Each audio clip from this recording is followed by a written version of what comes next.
Quero agradecer primeiro a presença do pessoal aí, a gente está chegando a 58 pessoas que já entraram, mais gente vai entrando aí, já tem 65 pessoas entrando aí, e agradecer a vocês aí, nós estamos nessa última live do dia, ontem a gente fez 6 lives, essa é a segunda de domingo, tivemos uma live ótima agora com o Bernardo Egas sobre direito ambiental, e agora eu estou tendo a alegria de receber o doutor Pedro Triangraus, advogado, que a gente já se conhece há muitos anos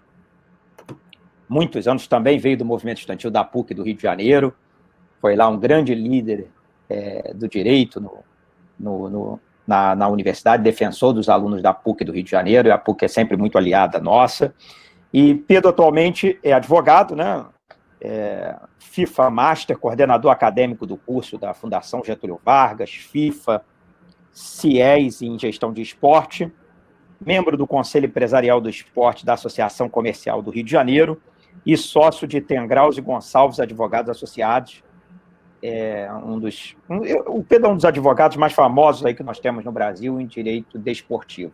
E eu falei para ele que é a primeira vez que nós aqui na Estácio vamos conversar sobre direito desportivo. Eu não lembro em nenhum outro momento, na Estácio, da gente começar a falar sobre direito desportivo. E eu percebo, não é minha paixão, Pedro, eu falo para você, porque minha área é toda ligada ao direito constitucional. E eu não sou aqueles apaixonados por futebol, né? Não sou muito apaixonado por esporte em geral, não. Eu gosto do levantamento de controle remoto, que é um esporte assim que eu pratico diariamente. Mas, como presidente da Associação de Alunos e Ex-Alunos da Estácio, e sendo a Estácio a maior faculdade de direito do Brasil, da América Latina, uma das maiores do mundo, os nossos alunos, a maior parte deles, é apaixonado por futebol, é apaixonado por esporte, e nesse momento de pandemia, aí eu vejo aqui em casa, meu pai está lá na sala, assistindo todos os jogos de 1920 até hoje. Meu pai já assistiu todas as reprises de Copa do Mundo, e ele se anima muito, ele é fluminense que nem você, então ele está muito feliz que o Fluminense nesses últimos meses não tem perdido, e a gente percebe que o aluno também quer muito que volte aí o futebol e tem todas essas questões. Eu estou vendo aqui que o sinal da internet está bem fraquinho, o pessoal fala aí de vez em quando que dá uma pifada na internet em geral, e aí é só atualizar. Pedro, a Estácio hoje, né, no mês de julho, agora a gente está fazendo 50 anos da fundação do curso de Direito. Então, a Estácio começou com 30 alunos de Direito aqui no Rio Comprido, ali na Paulo de Fronten. Não é na Rua do Bispo, não. Ela começou na Paulo de Fronten, porque era uma casinha pequena onde o doutor João Uchoa, que você conheceu, preparava os alunos para serem juízes. Hoje a Estácio está com 40 mil alunos, 40 mil estudantes só em Direito. Só em Direito. No total, somos mais de 500 mil em todos os cursos, né? E como a Estácio acabou de comprar a IBMEC, então esse número aumentou ainda mais nos últimos dias, aí o número de alunos de Direito desse complexo, que é a Estácio, aumentou muito. Então, o pessoal está dizendo para eu pedir para os alunos reconectarem. Quando cair a internet, vocês reconectam, vocês entram na sala de novo. Eu que estou evitando me reconectar, porque não perco todas as perguntas de vocês. Então, do lado aí está o chat, Pedro, e eu vou, quando você for falando, quando você acabar a sua exposição, eu começo a ler as perguntas dos estudantes, vou anotar minhas perguntas também, e vou pedir para que nessa sua palestra você nos explique um pouco também sobre a situação do futebol nesse momento, se vai voltar, se não vai voltar, quais são as crises que estão envolvidas aí entre os grandes clubes, pequenos clubes, e nos explicar um pouco introdutoriamente também sobre o direito desportivo, você nos ajudar aí e ajudar nossos alunos a entender e dizer também para os nossos alunos como que você caminhou para essa área, porque você estava lá na PUC, no movimento estudantil. Eu lembro que a tua primeira atividade de grande repercussão nacional, não sei se você vai lembrar disso, foi a denúncia que você fez da carteirinha da Uni. Na época, você fez uma denúncia que avassaladora na época, e fez um questionamento sobre isso, e depois você foi migrando para essa área de direito esportivo. Queria que você explicasse um pouquinho para a gente. E também dissesse para o nosso aluno, se ele quiser entrar para o direito esportivo, qual é o caminho que ele tem que seguir, quais são os cursos, como é que a linha é que você seguiu. A palavra é sua, eu vou reduzir a minha telinha aqui para ser seu ouvinte agora e agradeço muito a sua participação. Bom domingo a todos. Vitor, eu primeiro quero agradecer a oportunidade, o convite. Não é a primeira vez que eu participo de eventos da Estácio, eu já fui lá na grande conferência que você organiza, naquele hotel em São Conrado. Também já falei num evento na Rua do Bispo. Eu tenho gente lá do escritório, o Lucas, que também já falou na Estácio, numa das vezes que eu fui convidado, e por problemas de agenda não pude comparecer, mas é sempre uma grande alegria, porque a Estácio ela é uma potência, não só pela quantidade de alunos, mas a história que ela tem e o fato de carregar o nome do fundador da nossa cidade, do Rio de Janeiro, que também começou pequena e hoje é um mundo enorme, cheia de problemas, mas também cheia de maravilhas. Então é sempre uma alegria falar aqui com vocês da Estácio. Espero que seja cada vez mais frequente. Inclusive, eu tenho um primo que dá aula no curso de comunicação, tá? Da Estácio quanto da IBMEC, é o professor Pablo Lenier. Quem não conhece deve conhecer, porque é um craque. Bom, sobre direito desportivo, a primeira coisa que eu tenho para dizer é que é um ramo extremamente especializado, um mercado relativamente novo, mas que tem um potencial de crescimento enorme. Quando eu comecei no direito esportivo, eu estava ainda na faculdade, eu tive aula com o presidente da Federação de Futebol do Rio de Janeiro, que era o doutor Eduardo Viana, na PUC, e depois desse período em que eu tive a aula de direito esportivo, ele me convidou para fazer parte da diretoria da Federação de Futebol, e eu fiquei lá por 6 anos, acabei vice-presidente jurídico, depois fui para a Europa fazer um mestrado, que é considerado o melhor mestrado na indústria do esporte, que é até organizado pela FIFA, chama-se FIFA Master. Voltei para o Brasil, eu trabalhei, enfim, praticamente todos os grandes clubes, no Clube dos 13, no Flamengo, muito tempo, enfim, com várias federações, confederações de outros esportes, atletas. Nosso escritório hoje é uma boutique especializada em esporte e jogo, e os nossos clientes são os mais variados que você possa imaginar. Todo mundo que tem interesse na indústria do esporte, de alguma forma, de um jeito ou de outro, já teve ou tem alguma relação conosco, porque é um mercado realmente muito pequeno. A gente atende patrocinadores, enfim, durante 8 anos trabalhei com a Ambev em tudo que ela fez no futebol brasileiro e na Copa do Mundo em 2014. Consegui também articular um grande projeto na época da Copa com Oi, Hyundai, Coca-Cola, Itaú, Ambev, enfim, que foram os eventos de exibição pública na Copa das Confederações e depois também na Copa do Mundo em 2014, o que começou até com um evento no Rio de Janeiro, que foi o FanFest Internacional, durante a Copa em 2010, que eu pude colaborar também na organização. Enfim, esse mercado é um mercado muito, muito interessante e que quem tiver interesse em desenvolver mais conhecimentos nessa área, tem alguns cursos no Brasil que ele pode procurar, né? Eu tenho pelo menos 600 pessoas que já passaram pelo curso que eu coordeno na Fundação Getúlio Vargas, junto com a FIFA e com o Centro Internacional de Estudos do Esporte. É um curso um pouquinho mais amplo do que direito, porque a gente trata de direito, de economia do esporte, de gestão do esporte, marketing, porque,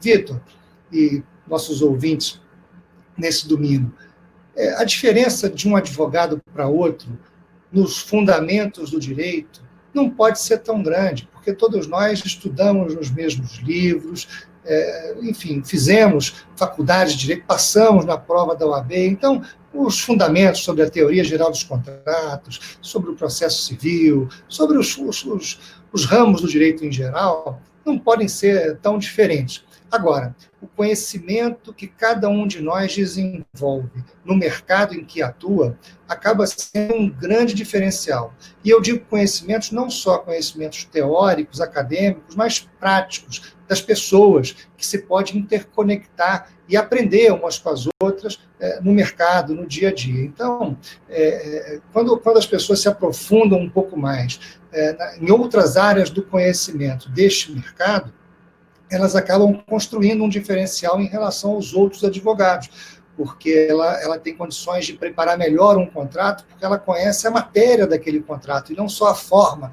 que os contratos devem ter.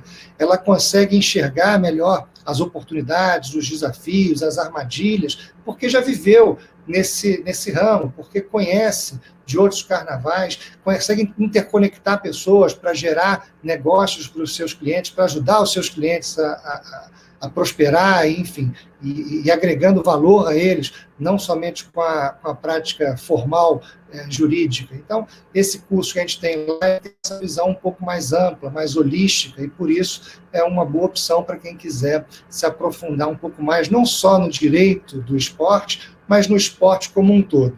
Sem falar que a gente também tem um convênio com o Centro Internacional de Estudos do Esporte, que prevê que os alunos do nosso curso que forem aceitos no FIFA Master, que é esse curso que a gente passa um ano na Europa, 3 meses na Inglaterra, 3 meses na Itália, 4 na Suíça, enfim, com bolsa. Então, a gente já teve aí 4 ou 5 alunos que passaram pelo nosso curso e que tiveram bolsa integral lá no FIFA Master. E isso é realmente um divisor de águas. Eu fiz o FIFA Master e posso dizer que foi um divisor de águas na minha vida e na minha carreira, com certeza, porque te abre portas no mundo inteiro. E isso, enfim, tem muito valor, tem muito valor. Agora, para quem se pergunta o que é direito esportivo, bom, começando do princípio, são as regras do jogo. A gente sabe que todo esporte tem regras, e essas regras elas são o nascedor, a origem do direito desportivo. Depois nós temos aí os regulamentos das competições, que transcendem as regras do jogo em si, para regular um conjunto de partidas que juntas formam uma competição. Isso também é direito esportivo. Depois nós temos os estatutos das entidades esportivas, que precisam se interconectar internacionalmente, porque fazem parte de um sistema internacional, e isso também é direito esportivo. E aí, a partir deste ponto, nós temos uma inter-relação entre o direito e o esporte, porque o estatuto de uma associação sem fins lucrativos, ou de uma SA, ou o contrato social de uma empresa, por mais que a empresa, a associação ou a SA tenham uma finalidade específica e diferente, eles estão sob a legislação do país em que, do local, do país em que se constituem. Então, a gente tem aí uma inter-relação entre as questões específicas do esporte e as questões legais do local onde aquela pessoa jurídica vai atuar. Aí nós seguimos adiante, temos os contratos, que também estão sob a legislação de onde são executados, né? O foro, a lei aplicável, a gente tem as questões tributárias, que também nós temos específicas do esporte, como, por exemplo, uma previsão de que clubes e entidades esportivas recolhem 5% das suas receitas para o INSS, ao invés de recolher 20% sobre a folha. Mas tudo isso é uma inter-relação que o direito esportivo acaba tendo com o direito previdenciário, com o direito tributário, com o direito trabalhista. A Lei Pelé tem uma série de regulamentos específicos para as questões trabalhistas do esporte, mas nem por isso deixa de ser também direito trabalhista, e por aí vai. Então, a gente tem uma série de ramos do direito que se interconectam, se relacionam com o esporte de uma forma ou de outra. E o advogado que atua nessa área acaba tendo que entender um pouco disso tudo. Embora a gente tenha mecanismos de resolução de disputas específicos, como, por exemplo, a CNRD na CBF para o futebol, muita coisa acaba ou começa na Justiça do Trabalho, né, enfim, na Justiça Comum. Então, nem tudo é da Justiça Desportiva, por exemplo, que também é um ramo específico, que só existe no Brasil. Enfim, a gente tem aí uma série de possibilidades e de áreas do conhecimento que se conectam. Eu queria aproveitar que a gente tem aí 68 pessoas assistindo e tentar fazer uma apresentação um pouco mais interativa, porque eu quero responder as suas dúvidas, aproveitar que a gente tem esse tempo junto nesse domingo, que é um domingo especial, é o domingo da solenidade da Santíssima Trindade, e que a gente, enfim, que já foi à missa hoje, já está inspirado para interagir com o nosso próximo com muito amor e carinho e atenção. Então, eu queria, Vitor, ver se as pessoas já têm algumas perguntas e aproveitar esse tempo para ir respondendo de forma interativa, com maior participação de todos. Pode ser, Vitor? Deixa eu me colocar aqui junto com você. Pode sim. É como eu te falei, como as pessoas estão introdutórias, eu anotei aqui algumas questões que você passou. A Ana Júlia pediu aqui já para que você depois, e aí a gente pode colocar, eu posso transmitir para os alunos também, os dados para fazer esse seu curso lá na FGV. Tem uma coisa bastante interessante, esse curso da FGV, é importante perguntar para você, a pessoa já tem que estar formada em Direito ou pode fazer já como aluno? Não, ela tem que estar formada, porque a gente... É uma pós. Na verdade, é um curso de aperfeiçoamento, mas como a gente tem uma demanda muito grande, a gente acaba tendo, enfim, uma certa restrição e aceitando mais gente que está formada, né? Enfim, é melhor fazer depois de formado, sim. Entendi. E essa é uma questão importante para a gente, para fazer... Deixa eu passar o vídeo do curso aqui, espera aí, que você vai gostar.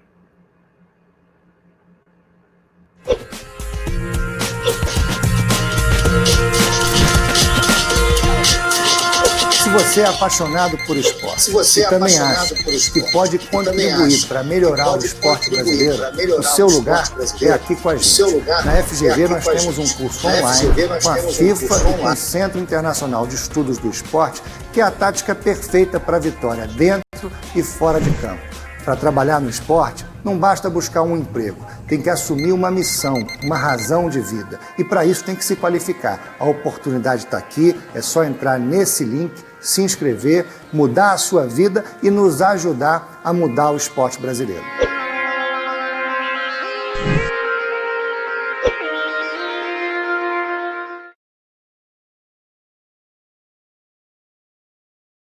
Muito legal, quer dizer que o curso é online, né? Eu tenho que ligar seu microfone novamente, Pedro. Totalmente adaptado ao novo normal da pandemia. Mas é online desde o início, com 2 encontros presenciais, um no início e um no final, porque a gente organiza um grande seminário para tratar dos temas mais relevantes do momento e aproveitar para promover um encontro presencial, não só dos alunos do curso atuais, mas também dos ex-alunos, porque uma das coisas que a gente tenta promover é a interação de quem já está no mercado com quem quer entrar no mercado. Então, nas turmas, a gente busca trazer pessoas que já estão no mercado e querem se qualificar um pouco mais. A gente tem presidentes de clube, jogadores, ex-jogadores, enfim, agentes de futebol. Então, na própria sala de aula online, existe a possibilidade de contatos na própria indústria, porque como não se tem muitos cursos disponíveis, a gente acaba suprindo essa lacuna para quem já está trabalhando e quer botar um diploma com essa grife na parede para se qualificar um pouco mais e trabalhar ainda melhor. Então, a gente tem essa preocupação e tem dado certo. E, por isso, esses encontros presenciais são muito legais também. Deixa eu te fazer uma pergunta ainda sobre o curso. Estou muito interessado em saber do curso aí, que a questão é a seguinte, ele é voltado só para o futebol? Eu estou te fazendo essa pergunta porque a Estácio, a gente iniciou há muito tempo, a Cláudia Romano, que é a nossa vice-presidente, da empresa que comanda a Estácio, agora chama-se Edux, né?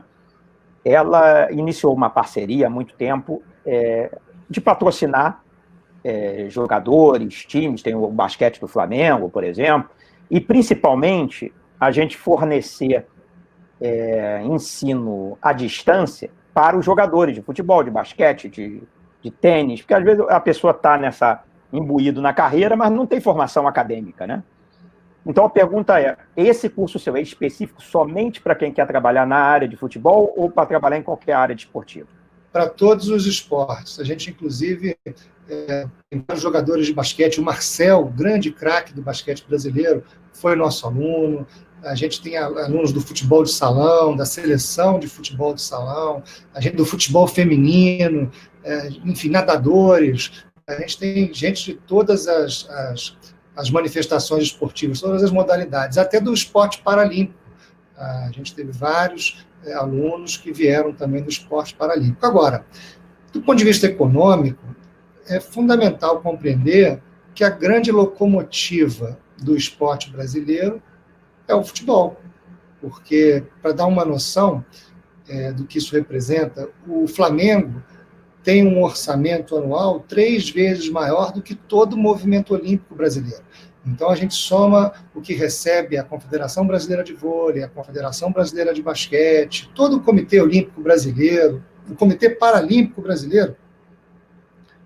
O Flamengo recebe por ano quase 3 vezes a soma disso tudo. Então, um único clube da Série A do Campeonato Brasileiro, sozinho, tem um orçamento quase 3 vezes maior do que todo o esporte olímpico do Brasil junto. Então, do ponto de vista profissional, por mais que a gente adore os outros esportes e precise desenvolvê-los, tenha que trabalhar por eles também, tenha que pensar neles também, a gente não pode perder de vista que, do ponto de vista econômico, o futebol acaba sendo a locomotiva do esporte brasileiro, tanto do ponto de vista financeiro e também do ponto de vista social, porque a quantidade de gente que trabalha é muito maior, a quantidade de problemas também é muito maior, isso acaba até contaminando as outras modalidades que acabam sendo tratadas como o futebol sem ter as mesmas características, e como não tem tanta articulação, acaba indo ao reboque sem precisar ir, sem poder ir, enfim, e isso tudo é algo que quem quer trabalhar com esporte tem que saber desde o início.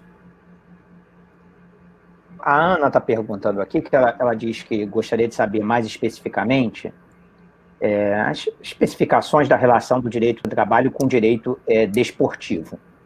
Né? Se isso é mais trabalhado por alguém, eu vou complementar aqui a pergunta da Ana, no seguinte sentido. Na verdade, o advogado já tem que ser especializado em direito do trabalho para atuar no direito desportivo desses trabalhadores, ou ele pode se especializar somente no direito desportivo do trabalho diretamente? Olha, é sempre bom saber um pouco de tudo, né? Seria ótimo saber tudo de tudo, mas isso é impossível. Mas é sempre bom ter bons fundamentos, boas noções, porque tudo meio que se interconecta. Mas as questões trabalhistas do esporte, elas são específicas do esporte. A Lei Pelé, ela trata especificamente do trabalhador no esporte. São condições de trabalho diferentes, a gente tem previsões específicas ali na lei, então, por mais que o processo do trabalho seja o mesmo, o direito material, ele é específico. Então, a pessoa pode muito bem ser especializada no direito do trabalho, do esporte, e não fazer nenhuma outra coisa, é só ter cliente para isso. Aliás, para quem quer advogar, para quem está estudando direito, eu deixo logo aqui essa mensagem. O importante é o cliente. Sem cliente, você pode saber tudo, que você não vai ter como usar, não vai ter o que fazer. Com o cliente, mesmo que você não saiba tudo, você tem o elemento que te permite buscar quem sabe, montar uma equipe, construir a solução, porque é o cliente que traz a questão a ser tratada. Ele é o mais importante nesse cenário. Sem ele, nada acontece. Importante você falar sobre isso, Pedro. Eu não sei como é que foi a sua formação na PUC, mas uma coisa que eu sou radicalmente crítico, estou sempre criticando na Estácio, na nossa formação, eu já estou no doutorado, quase começando o pós-doutorado, eu tive que fazer uma carreira acadêmica na Estácio, desde que eu assumi a Associação de Ex-Alunos, onde eu fiz a graduação, 2 pós-graduações, mestrado, estou fazendo doutorado, tem que ir até o pós-doutorado na Estácio para conhecer toda a formação acadêmica. E algo que é muito crítico no Brasil é que na Faculdade de Direito se dá eu gostei muito, aliás, nas últimas palestras que nós tivemos, ninguém falou da palavra cliente, como você falou claramente. Na Faculdade de Direito, durante todo o tempo que eu passei, todo o tempo, ninguém me falou da palavra cliente. A palavra cliente não é falada. Como, por exemplo, não é falado em honorário. Honorário é uma coisa que não se fala. Sempre a formação me parece como se eu fosse advogado para fazer justiça social, para fazer a paz mundial. É meio uma formação... Aliás, eu acho que na igreja, o Pedro sabe que eu fui seminarista, eu acho que eu ouvi mais falar em dinheiro do que na Faculdade de Direito. A Faculdade de Direito é quase a formação de um papa. Você pergunta para o aluno, por que você está no direito? É porque eu quero fazer a paz, porque eu quero solucionar os conflitos da humanidade, eu quero diminuir a violência. É um profeta. Então é importante que você diga isso, que é necessário o cliente existir para que todo o sistema de justiça funcione, né? Olha, as faculdades de Direito, elas realmente não incorporaram no seu currículo elementos importantes para a gestão de um escritório, para a composição de preço do seu trabalho.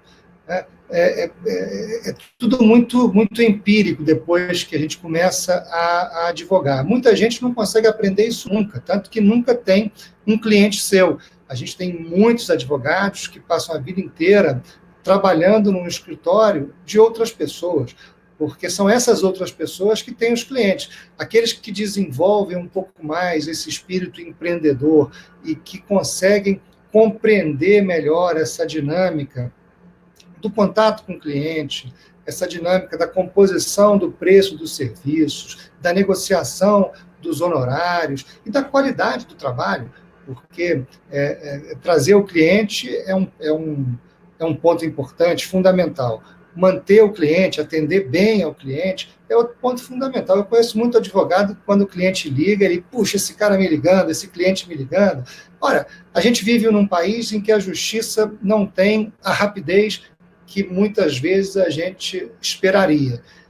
Os nossos clientes, eles ficam ansiosos, eles ficam inseguros, e também o advogado acaba sendo um pouco psicólogo, porque ele precisa compreender o desejo real do cliente para esquadrinhar o caminho que ele vai seguir, seja numa negociação que o cliente tenha que fazer, seja numa ação judicial que ele tenha que fazer. É preciso compreender bem qual é o resultado que o cliente quer, porque a causa é do cliente, a questão é do cliente, e a gente serve ao cliente. Então, se a gente não compreende o que o cliente quer, o que o cliente precisa, o que o cliente pode, muitas vezes, lá no escritório, o cliente chega até com uma ideia diferente daquela que ele sai. Porque na reunião que a gente faz para esquadrinhar, para esmiuçar a questão que ele trouxe, muitas vezes a gente encontra outros elementos, outras saídas, outras possibilidades que ele não tinha pensado antes, e consegue construir um caminho diferente daquele que o trouxe para o escritório. Mas isso só é possível quando nós temos a capacidade de atendê-lo com honestidade de propósitos, colocando os interesses dele, do cliente, acima até dos nossos, muitas vezes. Eu vou dar um exemplo.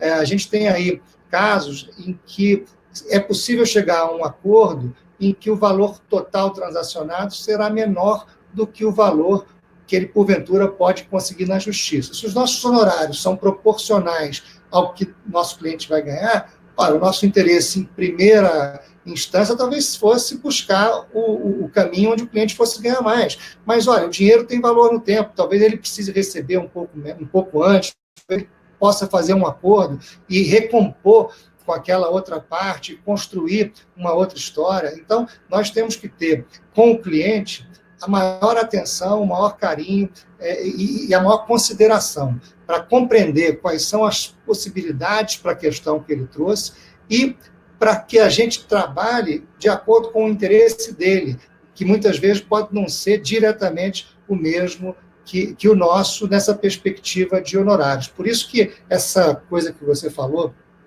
meio romântica, da construção da paz, da justiça, ela também tem razão de ser, porque mesmo no mercado, nós temos a obrigação de ter uma postura equilibrada, de ter uma postura honesta, de ter uma postura competente, consciente, buscando servir ao cliente, e sabendo que toda vez que ele ligar, pode ser domingo, pode ser feriado, pode ser qualquer hora, ele é o cliente que paga as nossas contas. A gente tem o privilégio de poder atendê-lo. Então, tem que parar tudo para falar com o seu cliente, porque ele é a coisa mais importante. E o cliente tem sempre razão.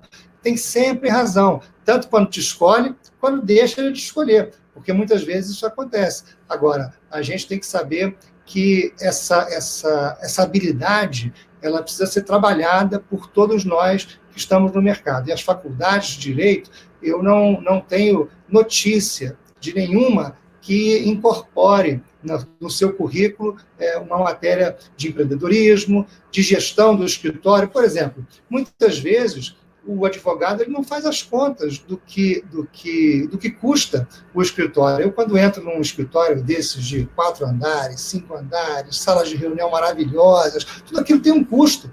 Eu fico extremamente assustado, porque eu sei qual é o custo lá no meu escritório. Então, a gente tem que ter um olho no peixe e outro no gato, porque quando a gente tem o nosso próprio negócio, a gente tem que buscar sempre ganhos de escala, ganhos de eficiência. Como diz o Jorge Paulo Lemann, custo é igual unha, né? Tem que cortar sempre, porque uma rachadura afunda o navio. E a gente tem que ter essa visão que não é passada na faculdade de Direito. Na faculdade de Direito a gente estuda a matéria, mas não estuda a forma. A gente sabe ali o processo, sabe o direito material, mas na hora de estruturar a nossa atividade profissional, eu acho que a gente poderia ter um pouquinho mais de ensinamentos nas faculdades para entender como funciona um negócio e como ser empreendedor. Porque um escritório de advocacia é um negócio tanto quanto qualquer outro no sentido das receitas e despesas. A conta tem que fechar, tem que ter mais receita do que despesa. E a despesa desnecessária é desperdício. E desperdício que sai do bolso do sócio, que sai do bolso do dono.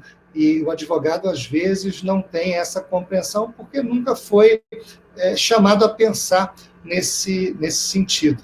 Mas é um aprendizado, Vitor. Eu acho que eu aprendo muito sobre isso a cada dia, né? E ter o meu próprio escritório, ter os meus sócios, sociedade é outra coisa, que é um ajuste fino diário, que é um exercício que a gente não aprende nada na faculdade.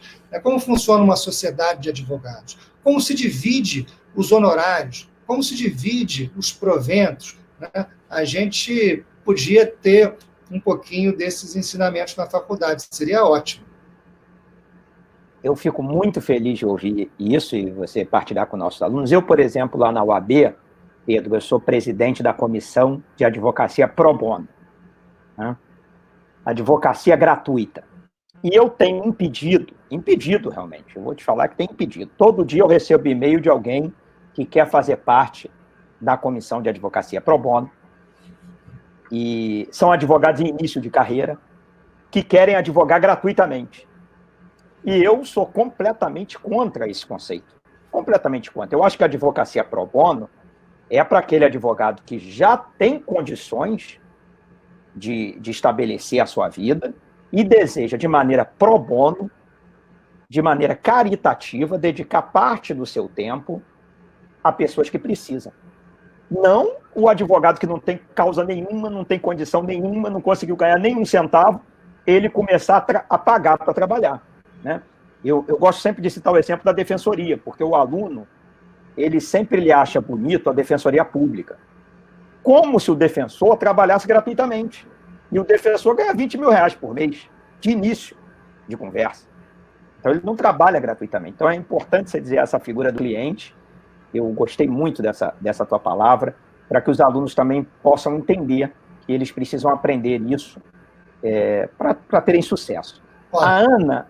Sim, só para falar um pouquinho do pro bono, é importante também a pessoa se envolver com causas sociais, com questões que toquem o coração, porque sem paixão o homem não vive. Então, tendo tempo para isso, sem sacrificar os seus meios próprios de sustento. Mas eu queria só dar um parênteses aqui, que é um exemplo que a gente está vivendo agora no escritório. A gente sabe que a economia como um todo vai sofrer muito com essa pandemia. E muitos dos nossos clientes estão passando por um momento delicado nas suas próprias finanças. Nós tomamos a iniciativa de oferecer os nossos serviços pelo que eles pudessem pagar, se pudessem pagar, quando puderem pagar.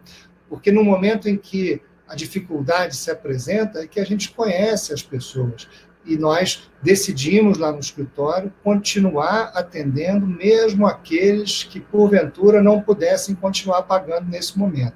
Então, é uma decisão que não se confunde com a advocacia pro bono, porque são pessoas que já eram nossas clientes, que já estão conosco há bastante tempo, mas que, de uma certa maneira, é um compromisso que a gente reafirma, né, de não soltar a mão de ninguém na hora da dificuldade, e que muitas vezes acaba sendo um trabalho gratuito que a gente vai fazer. Então, essa questão da advocacia pro bono eu acho importante, não só do ponto de vista das paixões, daquilo que nos move, de ajudar a sociedade, mas também de saber que muitas vezes o seu cliente ele pode não querer continuar como seu cliente porque ele não pode continuar pagando. E se esse for o motivo, é bom pensar 2 vezes antes de soltar a mão dele por causa disso. Porque o mundo dá volta, hoje ele não pode pagar, amanhã talvez ele possa, e o que deve mover as relações entre o advogado e o cliente não é o dinheiro puro e simples, mas sim a fé, a crença de que se está fazendo a coisa certa com as pessoas certas. E isso não pode se perder numa dificuldade momentânea. Então, a gente acaba fazendo também uma advocacia pro bono para os nossos clientes que, porventura, não possam continuar pagando nesse momento. Sabendo que, depois da crise, a gente vai ter condições de continuar se ajudando mutuamente lá na frente. Eu vou falar para você num modelo kantiano, eu considero mais essa palavra sua como estratégia de negócio, sustentável, né? É claro que o que eu considero ser pro bono é aquilo que você faz sempre sem nenhum interesse posterior.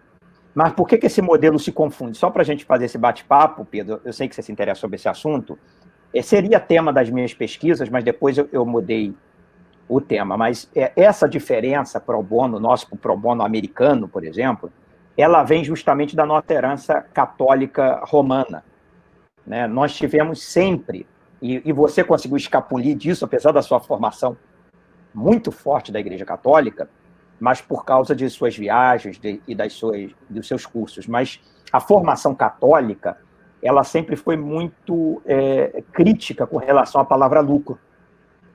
Ela sempre foi muito crítica. E a formação protestante, que fez a colonização entre aspas, da América, sempre foi muito a favor da palavra lucro. Por isso que a advocacia americana ela é muito mais voltada à lucratividade do que a nossa. A gente tem uma certa dificuldade de tratar a nossa profissão com lucro, né? É a história do João Calvino, né? O trabalho enobrece e dignifica o homem. Quando a gente estuda um pouquinho a reforma protestante na Suíça, por exemplo, uma das coisas que levou à reforma foi a quantidade de feriados, de dias santos, que as pessoas não podiam trabalhar, e a sociedade precisava trabalhar, produzir, prosperar. Então, acabaram com esses feriados todos e foram trabalhar. E são o que são hoje também. A Suíça é um país que tem muito a nos ensinar, viu? Eu aqui, complementando a pergunta da Ana, ainda estou lá embaixo, tem um monte de pergunta para cima, mas a Ana, quando fala da relação do direito do trabalho, eu queria falar para você, apenas como exemplo para você nos dar, como funciona a carreira de base com jogadores que são menores de idade. Eu digo ali, eu não sei com quantos anos começa a contratação de um jogador no Brasil, o investimento no jogador. Como é que funcionam os primeiros contratos quando a pessoa é muito jovem? Já que no direito brasileiro existe um limite aí geral, né, de idade, não sei como funciona isso. A Lei Pelé tem um tratamento específico, que permite que o jogador com 16 anos já tenha o primeiro contrato. A gente tem aí uma proteção ao clube formador. É tudo regulado na Lei Pelé. Então, basta dar uma lidinha na Lei Pelé que está tudo lá. Te perguntar, mas começa com 16 anos esse investimento? Ou você já percebeu casos com 12? O Messi foi descoberto com 12 anos, 11 anos, e foi levado, inclusive, para a Espanha muito, muito antes dos 16. O jogador, o Ronaldinho Gaúcho, por exemplo, tem vídeo dele jogando futebol de salão com 7, 8, 9 anos, enfim. O talento se manifesta na idade que se manifesta. E os clubes têm estrutura para acompanhar o garoto desde muito, muito, muito jovem. Agora, nós temos aí questões trabalhistas, para proteção contra o trabalho infantil, por isso que a Lei Pelé estabelece as condições pelas quais se pode ter um contrato lá de aprendizado, pode ter o primeiro contrato profissional, enfim, a Lei Pelé trata disso tintim por tintim. Estabelece, inclusive, quais são as premissas que o clube formador tem que ter para tratar bem desse jogador. Está tudo lá. Você considera a Lei Pelé, então, uma boa lei? A Lei Pelé é uma boa lei, só que ela é fruto do seu tempo, da sua conjuntura.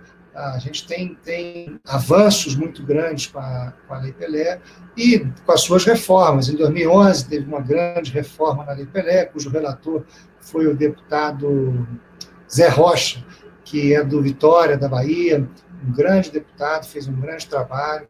Depois nós tivemos várias outras alterações na Lei Pelé, com o Profut, em 2015, que o relator foi até do Rio de Janeiro também, fez um grande trabalho, o deputado Otávio Leite. Nós temos agora uma lei que está no Congresso Nacional, está no Senado, foi aprovada quase por unanimidade na Câmara, e agora está no Senado, que trata das condições mais favoráveis para o clube empresa no Brasil, que o relator também foi do Rio de Janeiro, o deputado Pedro Paulo, que se aprofundou no tema como ninguém até hoje havia se aprofundado, e fez um belíssimo trabalho, que poderia ser melhor, sem dúvida, mas a conjuntura política permitiu aquele texto, e ele já é um grande avanço em relação à situação que nós temos atualmente. É uma evolução constante da lei, precisando, enfim, responder ao fato social, que evolui, né? A Bruna está fazendo uma pergunta aqui, eu sei que ela gosta bastante de esporte, que é o seguinte, ela é aluna de Direito, está perguntando, gostaria de saber como é o mercado no Rio de Janeiro especificamente, e quais escritórios específicos, onde ela pode, por exemplo, procurar estágio, se o estágio é um bom caminho, estagiar na área de Direito Desportivo, em escritório de Direito Desportivo. Olha, quem quer trabalhar numa área pode começar como estagiário, por que não? Tem vários escritórios bons no Rio de Janeiro, tem o do Bernardo Ascioli, que saiu do Flamengo e montou uma boutique junto com o Vladimir Camargo, são grandes amigos, um grande escritório dessa área. A gente tem o Marcos Mota, que junto com o Ishara, que também dois amigos queridos, tem um grande escritório, talvez o maior de todos.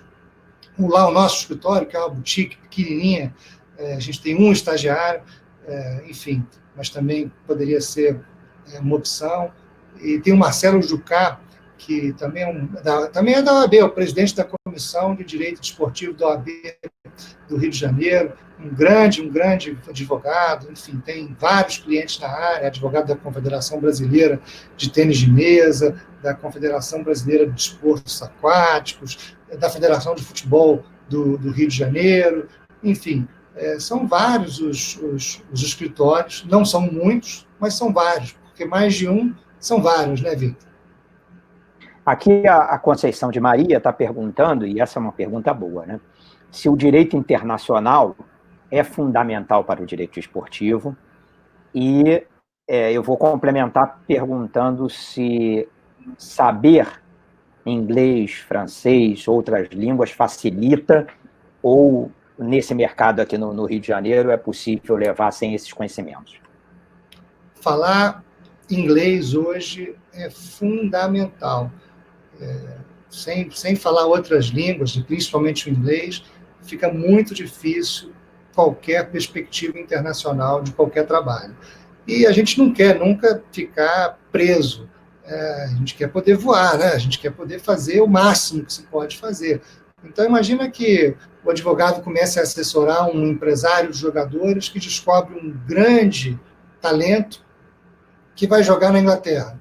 Só porque não se fala inglês, vai ter que trocar de advogado? Então, a gente tem aí uma necessidade, não é só para o direito esportivo, isso é para a vida.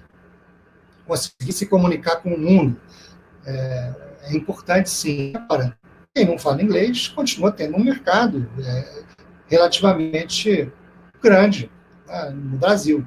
Mas eu diria que falar inglês é fundamental. Lá no escritório, por exemplo, a gente tem essa premissa de falar inglês como algo fundamental. E faz diferença, viu?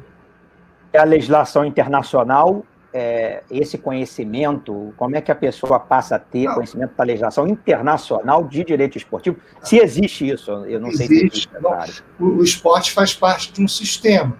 Então, no futebol, existem as regras da FIFA, que acaba dando o norte para as regras da CBF, e que interagem com as normas estatais, com a legislação estatal. Então, conhecer esse arcabouço de normas das organizações do esporte mundial é importante sim. Agora, uma das línguas oficiais da FIFA é o espanhol. E, enfim, dar uma lida ali em espanhol, mesmo quem não fala inglês vai ter condições de entender. Mas, para prestar um bom serviço, não basta ter condições de chutar e entender. Não, tem que saber, tem que ter convicção, tem que ter certeza, né? E tem que falar outras línguas. Quem não fala outras línguas vai acabar tratando das questões nacionais. O Brasil é um continente, o mercado brasileiro hoje já é um mercado que movimenta muito dinheiro, tem muito trabalho, e quando tiver um trabalho um pouco mais complexo, mais sofisticado, que envolva questões internacionais, liga lá para o escritório que a gente ajuda. Temos aqui uma pergunta da Sônia, que é muito interessante também. Você falou que só o Brasil possui essa justiça desportiva. Então, ela pergunta como funciona o Tribunal Desportivo e como funciona em outros países, já que não existe Tribunal Desportivo. E se você acha bom a existência desse tribunal ou não acha, o que você tem a fazer de consideração sobre isso? Eu não acho bom, não. Eu não acho bom, não. A justiça desportiva no Brasil, na minha opinião, acaba sendo um show pirotécnico, onde os advogados ganham mais de destaque do que os jogadores. Onde é que já se viu decidir o resultado de campo no tribunal? Só que alguém aí lembra um jogo da Champions League que foi decidido com sustentação oral de advogado, falando na tribuna de Tribunal de Justiça Desportiva?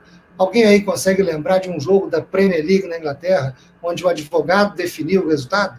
Alguém consegue lembrar de um jogo na França, na Espanha, na Itália? Não. Pô, aqui no Brasil a gente vai lembrar aqui de vários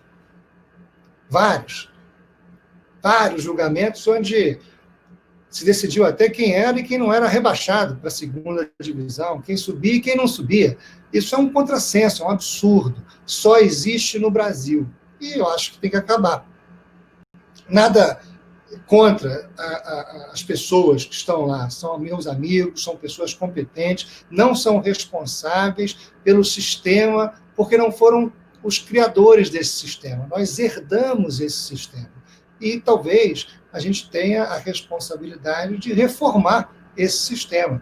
A arbitragem, e a arbitragem do ponto de vista não do árbitro de futebol, mas da arbitragem legal, tem sido o elemento utilizado para resolver questões extracampo no esporte mundial, e as questões disciplinares são um departamento disciplinar do organizador da competição. A UEFA tem um departamento disciplinar que cuida das questões disciplinares da Champions League, e cuida sem nenhum alarde, não é sem pirotecnia, não tem repórter cobrindo, não tem câmera filmando, não tem ninguém dando show. O show é dentro de campo, não é fora de campo.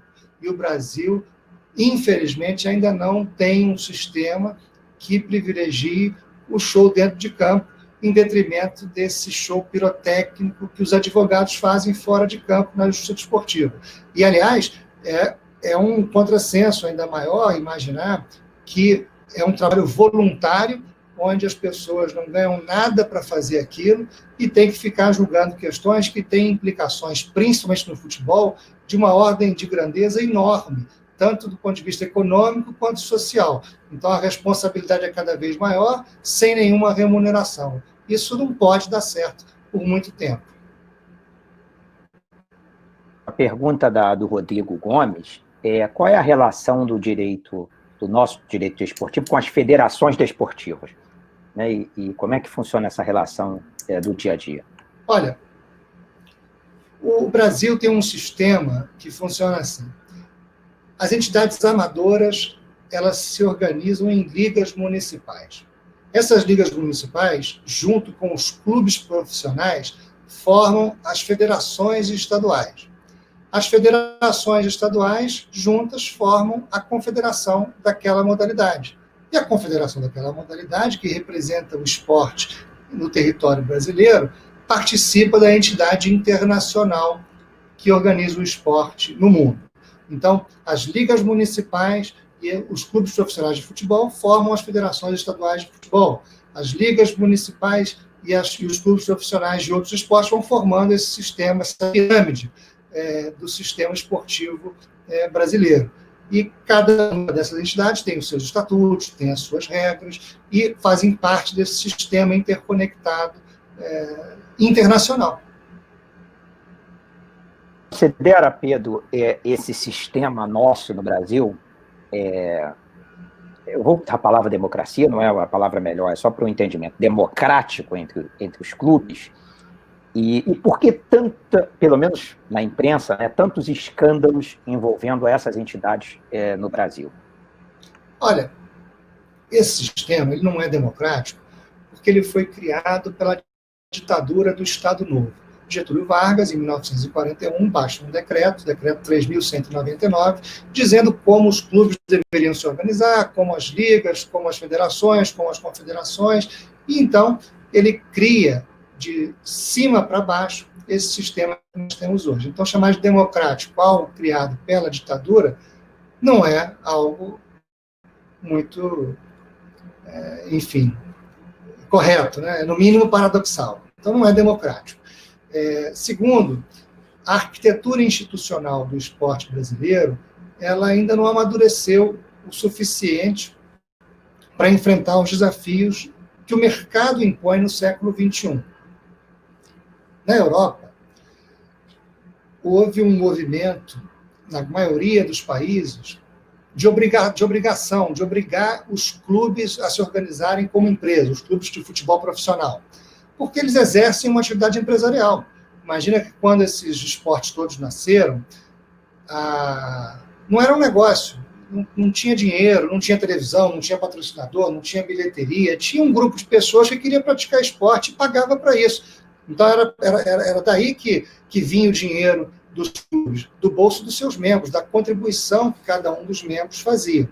Então, de lá para cá, isso mudou. O mercado se impôs.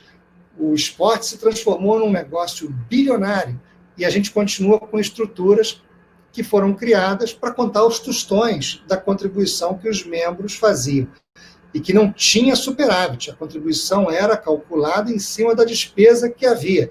Ou seja, o dinheiro entrava para sair, ele não entrava para se acumular, para que houvesse mais investimento. Era um rateio de despesas, como é um condomínio no seu prédio. O condomínio ele é calculado em cima do rateio das despesas com um pequeno fundo de reserva. Ele não é para ser superavitário. O sujeito que fala que tem um condomínio superavitário tem que diminuir o condomínio, porque a razão de ser não é ter superávit, a razão de ser é desenvolver aquela atividade. Então, os clubes hoje desenvolvem atividade empresarial sem pagar imposto, o que é um contrassenso para a sociedade, porque quando alguém não paga imposto, quem paga, paga mais por quem não pagou, e sem a estrutura necessária de uma boa gestão para gerar emprego, para gerar renda, para desenvolver o negócio na sua plenitude. Então, na Europa, a França obrigou os clubes de futebol profissional a virar empresa, a Espanha obrigou, Portugal obrigou, a Itália obrigou, e o Brasil agora não está obrigando, mas está criando condições mais favoráveis e daqui a pouco vai ter que obrigar, porque a sociedade vai se cansar de sustentar privilégio para clube de futebol, que hoje é empresa,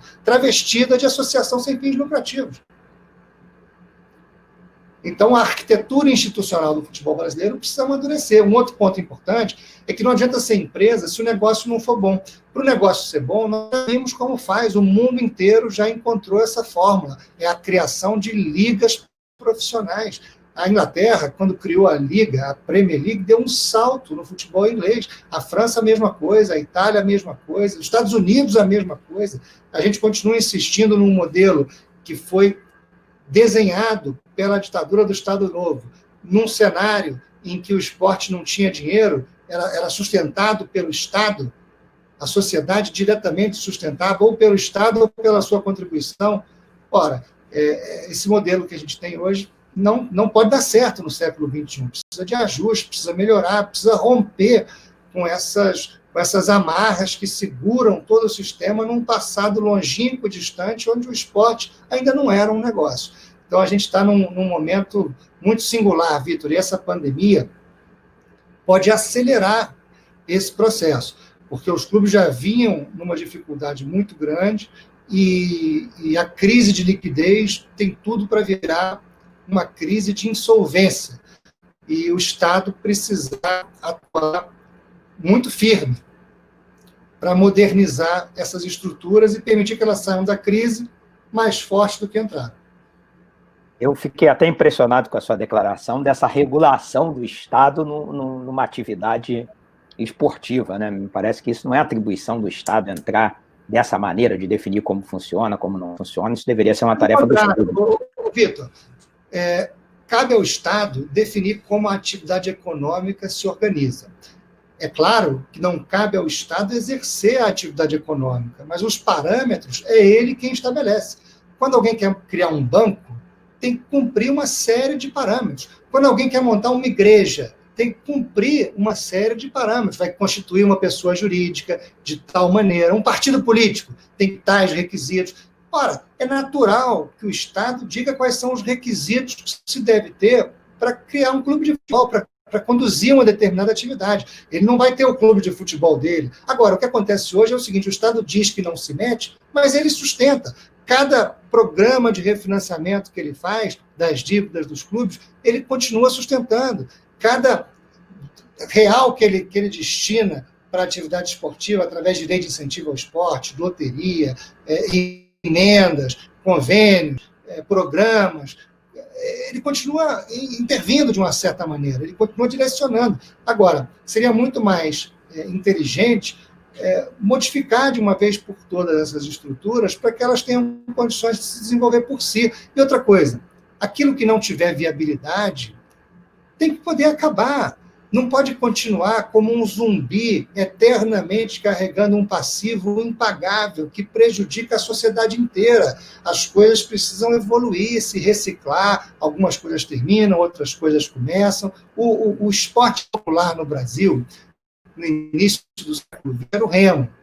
No início do século XXI é o futebol. Imagina se a gente tivesse uma política para garantir ao remo condições de continuar eternamente sendo aquilo que ele era no século XX. Será que o futebol teria desenvolvido? Será que a sociedade teria encontrado novos caminhos? Será que a gente teria condições enfim, desenvolver na plenitude cada uma das atividades que a gente pode desenvolver? Então, as regras mínimas e básicas para o funcionamento da sociedade, o Estado tem o dever de desenhar.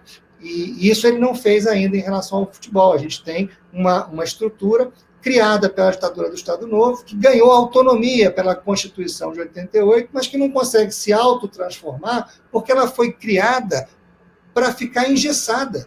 Ela não foi criada para mudar, ela foi criada para dar estabilidade a um sistema ditatorial, autoritário, que tem medo da mudança.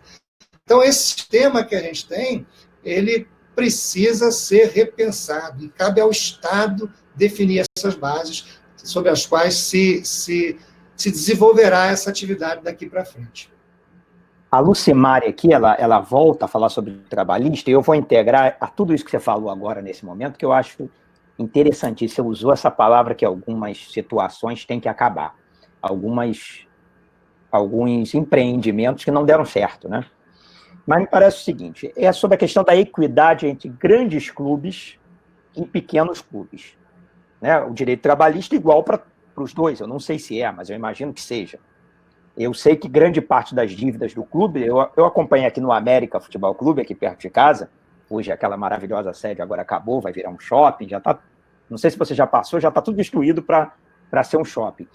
O grande passivo do América era trabalhista, inclusive. Então, essa equidade entre os grandes e os pequenos clubes, e por que a base, a formação, a descoberta de novos jogadores, ela se dá nesses pequenos clubes, às vezes que não tem mais condições de se manter, e não se dá nas escolas e nas universidades? Por que não existe essa fomentação no Brasil? Olha, o clube, tradicionalmente no Brasil, ele é a célula máter do esporte. O esporte se desenvolve no clube, até no contraturno escolar. A nossa tradição não é de escola em tempo integral, a nossa tradição ela não é do esporte na escola, embora a Constituição de 88 diga que a prioridade do investimento público deve ser o esporte na escola. Até hoje nunca foi. Então, a gente tem, sim, o comando constitucional para construir esse cenário em que o esporte se desenvolve cada vez mais na escola, até como ferramenta para a educação, porque a gente tem vários indicadores que apontam para a diminuição da evasão escolar e a melhora do desempenho acadêmico quando se tem esporte na escola. E isso enfim, é indiscutível. Né? Tem até um programa na Islândia, chamado Juventude na Islândia, onde o governo investiu na prática esportiva e atividades culturais para a juventude. Ele criou um cartão, como se fosse o Bolsa Família, onde cada jovem deveria escolher um clube, uma academia de dança, uma escola de música, para uma atividade no contraturno escolar. Ele só poderia gastar o dinheiro naquele cartão ou num clube, pagando para fazer futebol, fazer basquete, praticar esporte, ou para aprender música, dança. Isso foi maravilhoso, porque fomentou toda a cadeia produtiva do esporte e da cultura, porque se criou um fluxo de clientes com recursos para garantir aquelas atividades de forma permanente, mas, ao mesmo tempo, se observou o seguinte: em 20 anos, a Islândia deixou de ser o país com os maiores índices de consumo de álcool, drogas e violência na juventude em toda a Europa, para ser o país com o menor índice entre todos os países da Europa. Então, um programa que utilizou o esporte como ferramenta para educação e para cultura, né? Eu vou ver se eu acho o vídeo para mostrar para vocês, porque realmente é impressionante e mostra bem o que se poderia fazer com o esporte no Brasil, né? Eu estou vendo aqui a Norma dizer que a Estácio tem a disciplina de gestão de novos negócios no curso de administração. Aí eu gosto, não, isso funciona em qualquer outro curso. No direito, é que nós parecemos que temos que exercer a nossa atividade gratuitamente. Passa o vídeo aí, Pedro. Vou botar aqui. Eu adorei essa ferramenta, viu? Que bom, que bom. Ó, vou passar para vocês, hein?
Ótimo vídeo, Pedro. E a Islândia ainda se classificou para a Copa do Mundo, chegou lá nas quartas de final. Quer dizer, o resultado é dentro e fora de campo. Eu tenho uma pergunta aqui da Alzira, eu gostaria muito de entender também qual é a sua posição sobre essa dependência que os atletas estão tendo agora dos clubes sobre o sócio-torcedor. Olha aqui, eu fui uma das pessoas que participou do movimento que impulsionou os programas de sócio-torcedor no Brasil. Foi um dos trabalhos que eu fui desenvolver lá na Ambev, com aquele movimento por um futebol melhor. Eu acho isso importante, porque é uma maneira do torcedor participar do clube, né? Agora, eu acho também que os clubes nunca deram muita atenção para isso, né? Da maneira que poderiam. O potencial é enorme, é enorme. Olha, eu vou passar mais um vídeo para vocês, porque vai exemplificar um pouco o que era o nosso trabalho lá.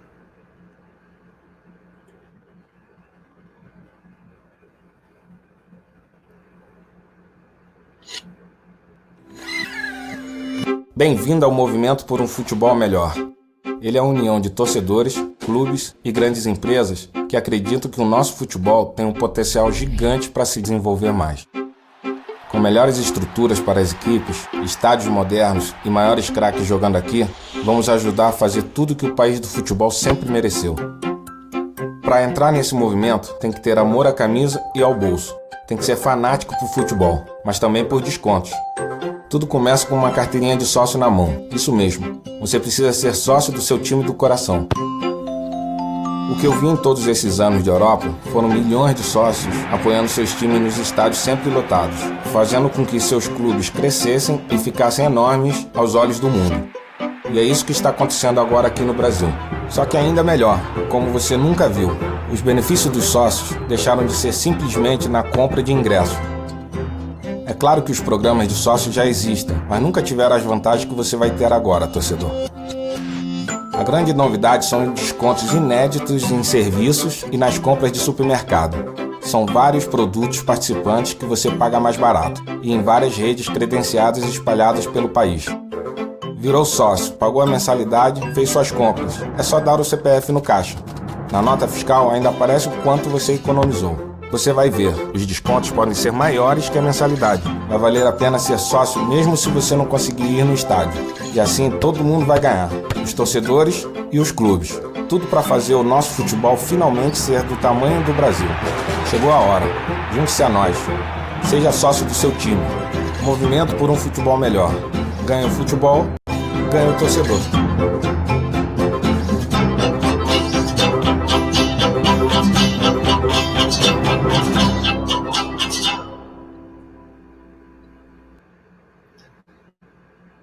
Então, esse movimento, quando começou, o Brasil tinha 150 torcedores, hoje tem mais de 1,5 milhão. As receitas vêm crescendo 40% ao ano, e o ano passado foram mais de 500 milhões de reais que os clubes arrecadaram com seus sócios, né, com seus sócios torcedores. Agora, o Vitor, a gente está num momento onde o clube vai precisar de crédito para atravessar essa crise de liquidez. Então, lá atrás, quando eu trabalhava com a Ambev para desenvolver esse movimento por um futebol melhor, eu falava que o Brasil tinha um potencial enorme para desenvolver no sócio-torcedor, e ainda tem, nós estamos longe do potencial que a gente tem para alcançar, mas já multiplicamos por 10 os números de sócios-torcedores que nós tínhamos de lá para cá. Mas muita gente olhava para mim e achava que era loucura, e dizia até, tanta gente já falou que se cada torcedor do Flamengo der R$1, ele vai ter 3 milhões, porque tem 33 milhões de torcedores, né? Alguns dizem 40, de qualquer maneira, são milhões, que se cada um desse um pouquinho, né? E sempre se pensou e nunca se conseguiu. Bom, é assim mesmo, a gente tem um jogo de tentativa e erro, e uma hora dá certo, o que não dá é para desistir, né? A gente tem que continuar. E deu certo com o movimento por um futebol melhor, o Brasil deu um salto, ainda tem um potencial enorme, mas ninguém duvida mais da importância do sócio-torcedor. Agora está na hora da gente imaginar uma nova figura, o sócio-investidor. Eu vou contar para vocês, em primeira mão, uma ideia que a gente está trabalhando para tentar trazer crédito para os clubes nesse momento difícil que eles estão passando, através de uma plataforma de crédito entre pessoas. Porque o clube não tem crédito no banco. Aliás, ninguém tem crédito no banco. O governo liberou não sei quantos bilhões e menos de 10% disso foi repassado para as empresas, porque elas não passam na análise de crédito dos agentes bancários. Então, o Brasil, que tem um mercado de crédito concentrado em 5 bancos, quando tem uma plataforma financeira inteligente, tecnológica, que permite que a pessoa empreste ela mesma, ao invés de colocar o dinheiro na poupança ou num fundo, e ganhe mais com esse investimento do que ganharia na poupança ou no fundo, ao mesmo tempo que a pessoa que precisa do dinheiro consiga pegar o dinheiro direto de quem está emprestando, sem um agente no meio ganhando um spread que no Brasil chega a 30%, 40%, 50%. Então, que é a diferença entre o que o banco paga para quem deixou o dinheiro no banco para o que o banco cobra de quem emprestou dinheiro no banco, de quem emprestou dinheiro do banco. Então, eu vou mostrar para vocês o vídeo de uma plataforma que a gente começou a trabalhar uma ideia para que clubes de futebol consigam pegar dinheiro emprestado dos seus torcedores. E a gente, então, cria essa figura do sócio investidor, que é um desdobramento do sócio torcedor. Vou mostrar para vocês. Na vida, tudo o que você precisa é de alguém que acredite em você. E acreditar é dar crédito. Por isso, a Mutual reuniu milhares de pessoas que investem em crédito e ajudam outras a realizarem os seus objetivos. São pessoas emprestando dinheiro para pessoas. Simples assim, com os melhores juros para todos. Você pode acompanhar os seus rendimentos direto no celular, na palma da sua mão. Conheça a maior plataforma de empréstimos entre pessoas do Brasil. Baixe o aplicativo, invista ou solicite seu empréstimo. Eu já vi essa plataforma, Pedro, e o que você está propondo, deixa eu te fazer, eu quis até investir na plataforma, quis fazer um investimento porque um investimento é muito rentável, perto de mercado de ações, poupança, etc. Mas o que você está propondo, pelo que eu entendi, é muito mais interessante, porque o empréstimo seria tomado pelo clube, isso aí, uma pessoa jurídica, né? Porque o clube tem o que perder, porque o que acontece é que a pessoa física, às vezes, não tem como pagar. A verdade é que o motivo pelo qual nós avançamos com a Mutual foi justamente essa disposição que eles têm de emprestar para pessoas físicas. Porque como os clubes são associações civis sem fins lucrativos, eles estão sujeitos ao mesmo regime de recuperação das dívidas que uma pessoa física está, que é a insolvência civil. Eles não vão à falência.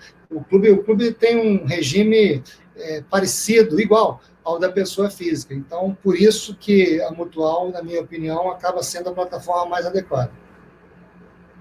Quando virar empresa, o clube virar empresa, aí nós vamos ter formas também de debêntures, vai ser algo assim. Claro. Então, hoje ninguém consegue investir num clube porque não há nem instrumento jurídico para isso. O único instrumento que se tem para colocar dinheiro num clube é um contrato de mútuo, porque todo o resto é engenhosidade criativa de advogado. Né? Porque se o clube não pode distribuir dividendo, ele não pode emitir debênture, ele não pode estar no mercado de capitais, como é que ele vai captar investidores? Não pode. Aliás, o sócio do clube nem sócio ele é associado, porque ele não é sócio, porque não é uma empresa. O clube, aliás, é o único que tem aquela figura que existe no Código Civil, mas até hoje eu não consegui compreender bem, do sócio proprietário, né? É uma coisa na associação sem fins lucrativos, é algo assim, muito doido. Teve uma pergunta aqui da Daniele, que é interessante, que eu vou avançar também na pergunta. Ela pergunta se é possível utilizar o direito esportivo no ramo das academias. E aí eu vou logo depois falar para você como é que você está vendo e como é que pode ser a participação nossa, dos futuros advogados de esportistas aí, no UFC, que é um mercado aí que parece que está crescendo bastante. Não entendi a pergunta, Vitor.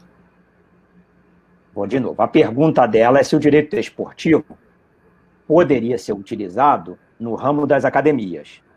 E aí eu acredito que ela está dizendo, não só na academia, por causa da saúde, mas também por causa de fisiculturismo, etc. E eu avancei perguntando como está o mercado do UFC, porque a academia sempre me lembra do UFC, não sei por quê. Olha, as academias, elas, como pessoa jurídica inseridas no ordenamento jurídico brasileiro, né, ela tem uma série de requisitos que são tributários, são trabalhistas, são civis, né, e que são do direito civil, tributário, trabalhista. Né. O direito esportivo, na medida em que ela participe de competições, que ela seja afiliada ao sistema esportivo, acaba se aplicando também. O UFC está muito bem, a gente até lá no escritório atende o Minotauro, o Minotauro, são grandes amigos, a gente tem desenvolvido um trabalho junto para tentar construir uma plataforma de educação através do esporte, para oferecer à rede pública brasileira, não só para trabalhar o esporte na escola, mas para trabalhar as possibilidades que o esporte traz de ampliação dos horizontes educacionais, como, por exemplo, bolsas de estudo nas universidades americanas através do esporte. Eu vi aqui no chat a Alzira falando que é diretora adjunta numa escola e utiliza o contraturno para desenvolver as habilidades esportivas do aluno, que a regra para participar é a frequência. 100% de frequência, que no final do dia tem que expulsar. Ora, é tão óbvio isso, que só não vê quem não quer.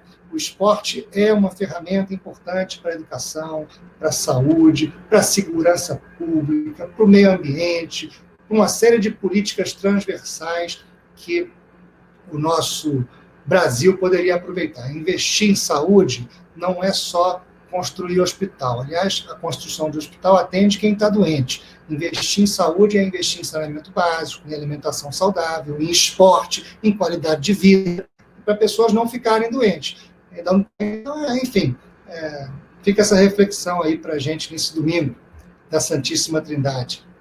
O Marcelo Queiroz, você sabe, nosso amigo Marcelo Meu Queiroz, amigo querido, que instituiu lá na PUC do Rio de Janeiro, hoje é secretário de Agricultura do Estado, ele defendeu sempre um projeto, eu comecei a participar isso com ele, mas a gente não conseguiu levar à frente, e o projeto dele, não sei se ele conversou contigo, é o seguinte, é a redução de impostos das universidades particulares, né? Sendo que o que eu descobri ontem é que vai ter uma elevação de impostos. Ontem o Bichara estava me dizendo que a gente vai sair de 5% para 25%, do jeito que a coisa vai, na reforma tributária, confirmado lá pela Clarissa Garotinho. Mas a ideia do Marcelo era reduzir os impostos com bolsa de estudantes atletas nas universidades. Que a gente desenvolvesse esse esporte universitário através da bolsa aos grandes, aqueles que têm condições de praticar esporte. Como é que você vê essa ideia e se existe alguma chance de implementação no Estado brasileiro? Essa discussão tributária é um pouco mais profunda. O Brasil tem um problema na qualidade do gasto público, que é muito maior do que na questão tributária em si. Por quê? Porque se os impostos que nós pagássemos rendessem para nós saúde de qualidade para todos, educação de qualidade para todos, não tinha ninguém reclamando. Era melhor pagar o imposto do que pagar a fortuna que a gente paga de plano de saúde, de segurança particular, de escola particular. A gente tem hoje uma quantidade de brasileiros indo morar em Portugal, porque lá a saúde pública funciona para todos, a educação pública funciona para todos, então a qualidade do gasto público é boa para todos. Nós precisamos discutir no Brasil, primeiro, a qualidade do gasto público, segundo, um sistema tributário que é regressivo. Quem ganha mais paga menos no Brasil. E isso é algo que precisa ser revisto, porque, no final das contas, todos nós sustentamos o Estado. Aliás, cabe aqui um parênteses, o Brasil é o país onde os funcionários públicos estão na parcela mais rica da população, proporcionalmente, em comparação com qualquer outro país da OCDE, por exemplo. Os supersalários no Brasil, os funcionários públicos que ganham 100 mil, 200 mil, 300 mil por mês, é um número assim absurdo.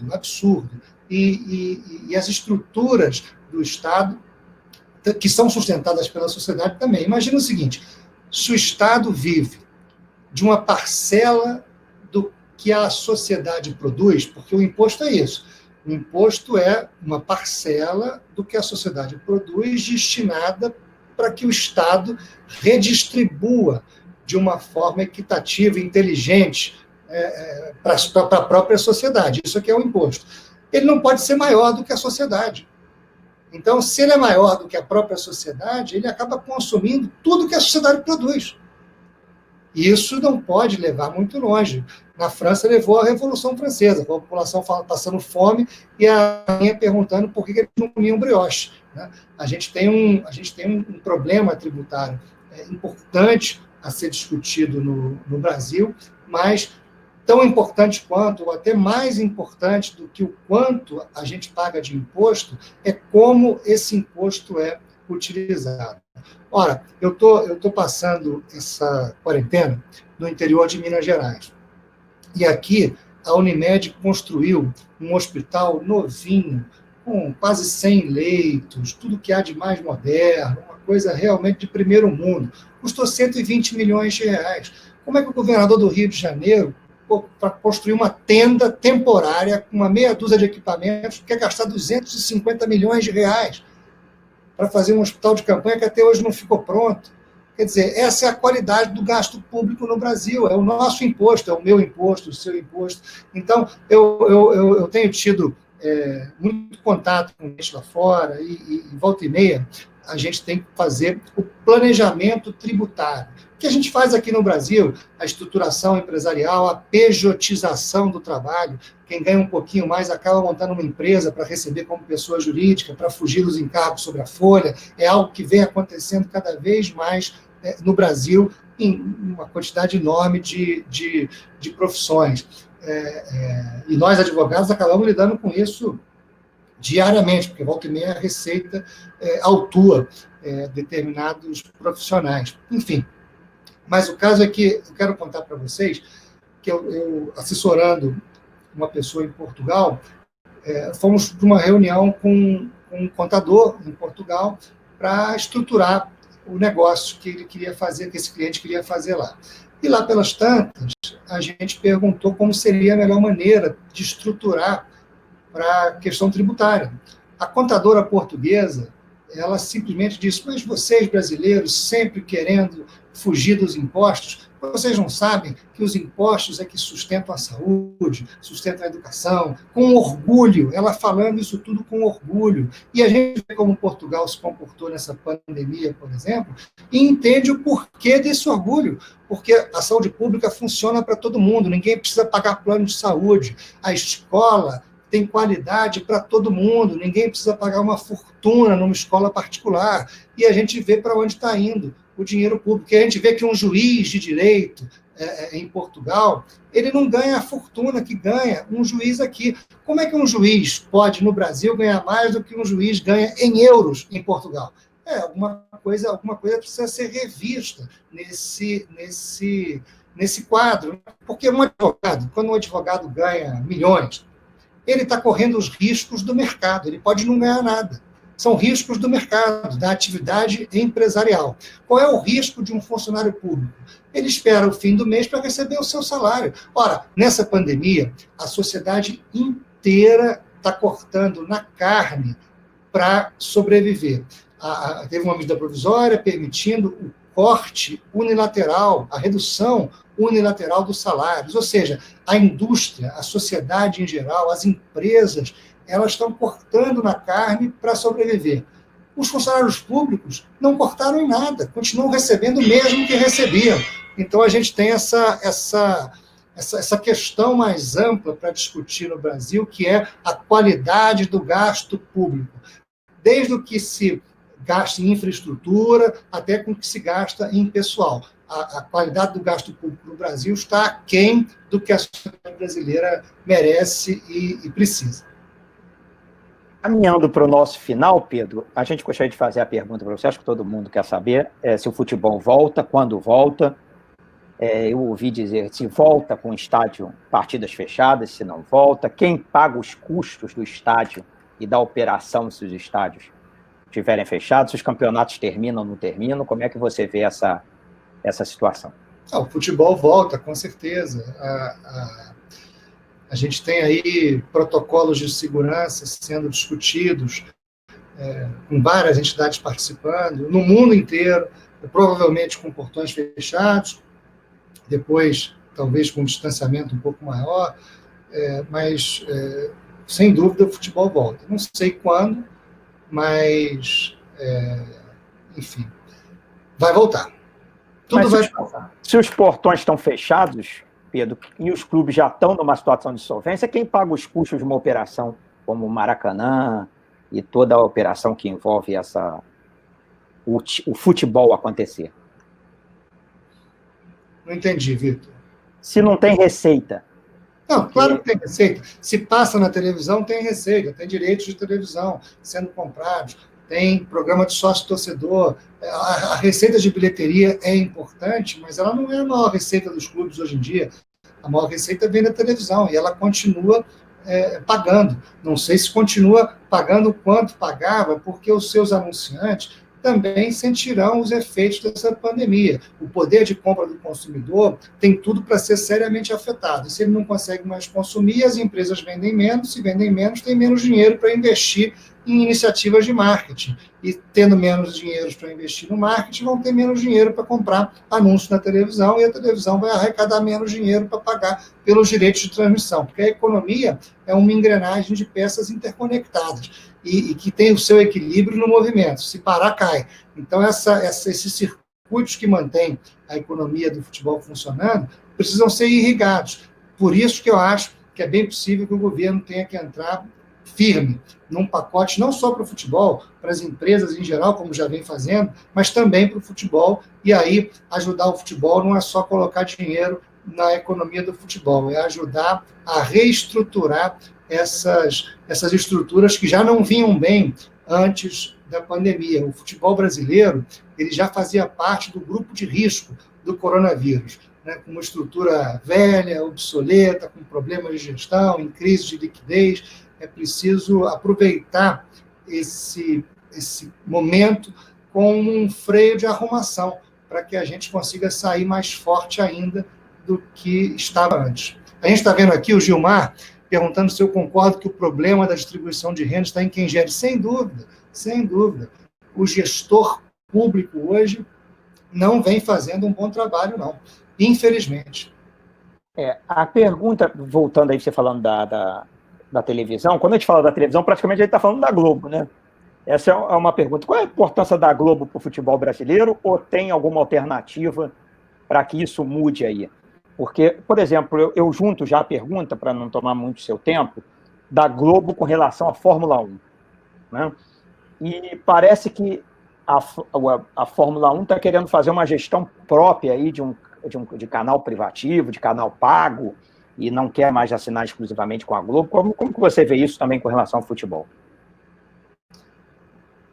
O futebol brasileiro deve muito à TV Globo, porque se não fosse por ela, não teria a quantidade de receita que tem hoje, não teria um calendário minimamente organizado como tem hoje. Ora, até 2002, o Campeonato Brasileiro nunca tinha sido disputado 2 anos seguidos com o mesmo formato. Dá para acreditar que nunca houve 2 anos seguidos com o mesmo formato para o Campeonato Brasileiro até 2002. De lá para cá, com o Estatuto do Torcedor e também uma pressão do mercado, capitaneada pela Globo, se organizou o campeonato como a gente tem hoje, pontos corridos, 4 divisões, clubes subindo e descendo, numa estabilidade institucional muito positiva, um aumento de faturamento exponencial de lá para cá. Mas eu falo que o futebol deve muito à Globo pelo seguinte: a Globo, ela não tem um modelo comercial para o futebol que aproveite somente o futebol. Ela aproveita a programação dela inteira. Então, o pacote futebol que a Globo oferece para os anunciantes inclui o bloco do futebol no Jornal Nacional, o bloco do futebol no Fantástico, o bloco do futebol no Jornal Hoje, o bloco do futebol nos jornais locais. Então, a audiência da TV Globo que historicamente sempre foi muito maior do que a dos concorrentes. Por isso mesmo, o espaço publicitário na Globo vale 4 vezes mais, ou valia, na última vez que eu olhei, do que o espaço nos concorrentes. Ou seja, um anunciante, para anunciar na Globo, tinha que pagar 4 vezes mais do que pagaria para anunciar numa outra televisão, porque o mercado reconhece o valor da audiência muito superior que a Globo tinha, pelo menos da última vez que eu olhei, acho que ainda tem, em relação aos seus concorrentes. Então, o futebol se aproveitou dessa audiência que a Globo construiu quando ela colocou em toda a sua programação o pacote de anunciantes do futebol. E, com isso, conseguiu arrecadar um valor muito maior do que o futebol arrecadaria se ficasse, talvez, num lugar só. Então, a Globo foi fundamental para que o futebol conseguisse arrecadar a quantidade de recursos que arrecadou com os direitos de transmissão. Sem falar que, se o espaço publicitário na Globo valia 4 vezes mais do que nos outros, ora, o patrocinador na camisa do clube aparecendo na Globo também pagava mais porque estava na Globo do que pagaria se estivesse em outra televisão com menos audiência. E isso também ajudou muito o futebol brasileiro a ter mais recursos. Então, a TV Globo foi fundamental. E hoje a gente vê que ela continua sendo, porque enquanto os outros que compraram direitos do futebol estão querendo devolver porque não conseguem pagar, a Globo é a única que está minimamente honrando os seus contratos. Claro, pedindo alguns ajustes naturais para esse momento, mas honrando o contrato e valorizando a programação. Você já está vendo, tem ali o Gabriel perguntando se tem chance dos clubes transmitirem suas próprias partidas.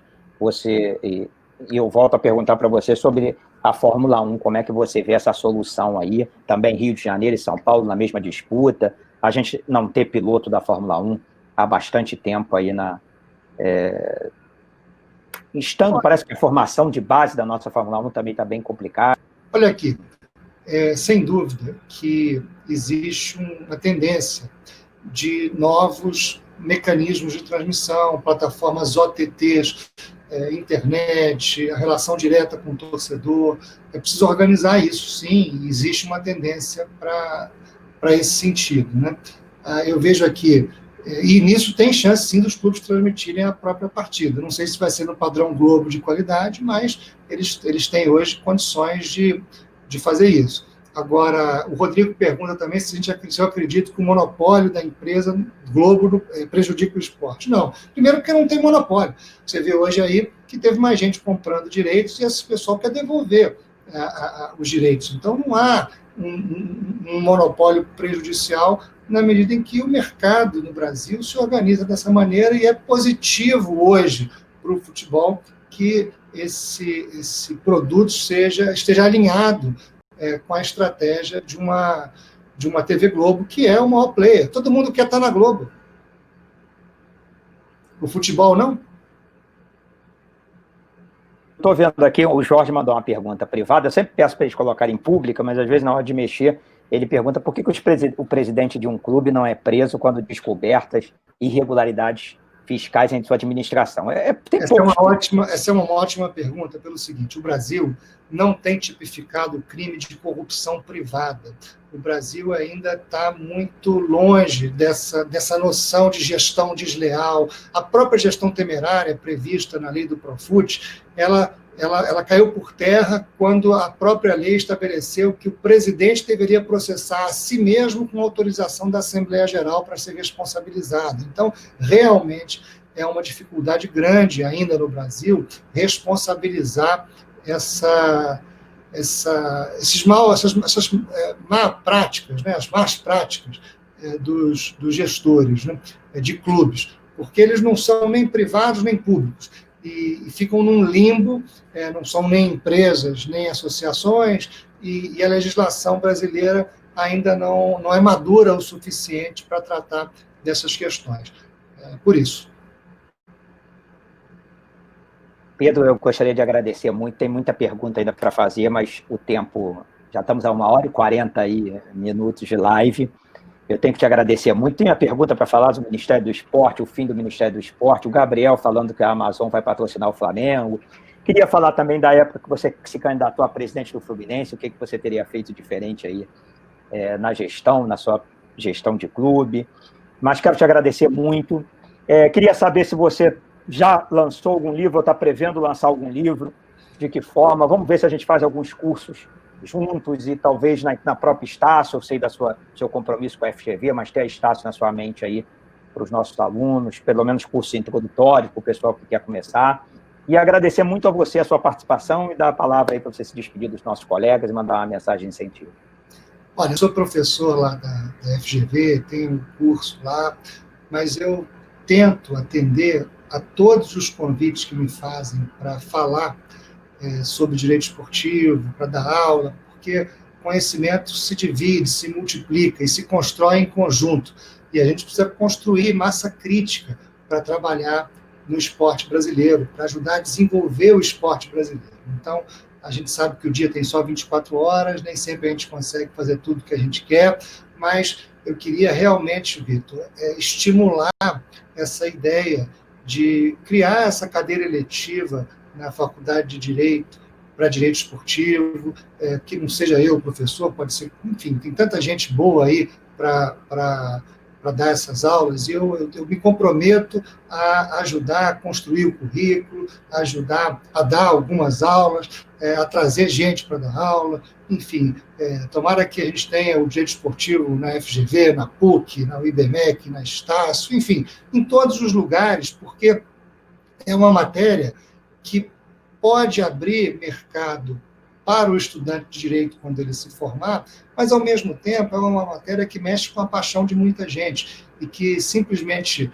compreender melhor como todas essas estruturas funcionam já traz para o esporte massa crítica suficiente para uma discussão mais qualificada que pode ajudar a desenvolver melhor o esporte no Brasil. Então, mesmo aqueles que, porventura, não trabalhem com isso, quando compreendem melhor o que funciona, como funciona, como poderia funcionar, quais são as melhores práticas internacionais, já ajuda muito o país, nem que seja para ele discutir no botequim com os amigos, em casa com a família, porque esse conhecimento ele se multiplica e a gente tem o dever de dividir.